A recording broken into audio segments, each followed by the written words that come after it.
रहस्यमयी जलपरी। बहुत समय पहले की बात है। उत्तराखंड के एक छोटे से गांव नीलकुंड में एक झील थी, गहरी, नीली और रहस्यमयी। इस झील को लोग चुप झील कहते थे, क्योंकि यहाँ पर कोई पक्षी नहीं चहचहाता, कोई मछली सतह पर नहीं दिखती और शाम होते ही पानी से एक हल्की सी धुंध उठने लगती। गांव के लोग मानते थे कि उस झील में एक जलपरी रहती है, जो केवल पूर्णिमा की रात को ही झील के ऊपर आती है। पर किसी ने उसे देखा नहीं था। केवल कहानियां थीं, डरावनी, रहस्यमयी और कुछ आकर्षक। कहानी की शुरुआत। आरव, एक 16 साल का जिज्ञासु और साहसी लड़का, गर्मी की छुट्टियों में अपने नाना नानी के पास नीलकुंड आया था। शहर का लड़का था, लेकिन गांव की कहानियां उसे रोमांचित करती थीं। एक शाम जब दादी ने जलपरी की कहानी सुनाई, तो आरव ने तय कर लिया कि वह खुद उस झील का रहस्य सुलझाएगा। कोई जलपरी नहीं होती दादी, सब मनगढ़ंत बातें हैं, उसने कहा। दादी मुस्कुराईं और धीरे से बोलीं, तो फिर जा देख ले बेटा, लेकिन याद रख, रहस्य हमेशा अपनी कीमत मांगते हैं। पूर्णिमा की रात, आरव ने अपनी प्लास्टिक की टॉर्च, कैमरा और एक डायरी लेकर तैयारी की। रात के 12 बजे वह चुपचाप घर से निकला और झील की ओर चल पड़ा। झील के पास पहुंचते ही उसने महसूस किया कि हवा में एक अजीब सी ठंडक थी। पानी के ऊपर हल्की सी नीली रोशनी फैल रही थी, जो चांदनी की नहीं लग रही थी। और तभी एक धीमा गाना सुनाई देने लगा, जैसे किसी ने नर्म सी आवाज में लोरी गाई हो।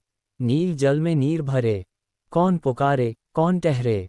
आरव ठिठक गया। झील के बीचों बीच एक आकृति उभर रही थी, चमचमाती, चांदी जैसी चमड़ी, नीले बाल और मछली जैसी पूंछ।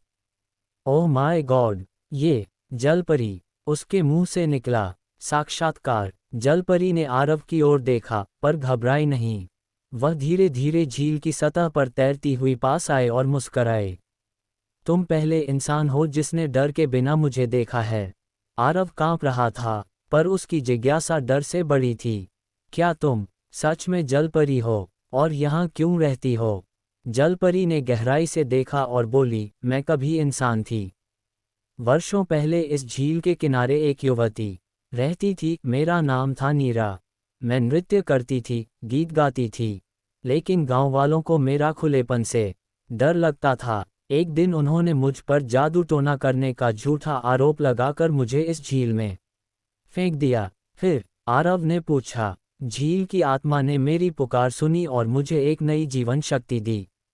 मैं जलपरी बन गई, अमर, लेकिन झील से बंधी हुई।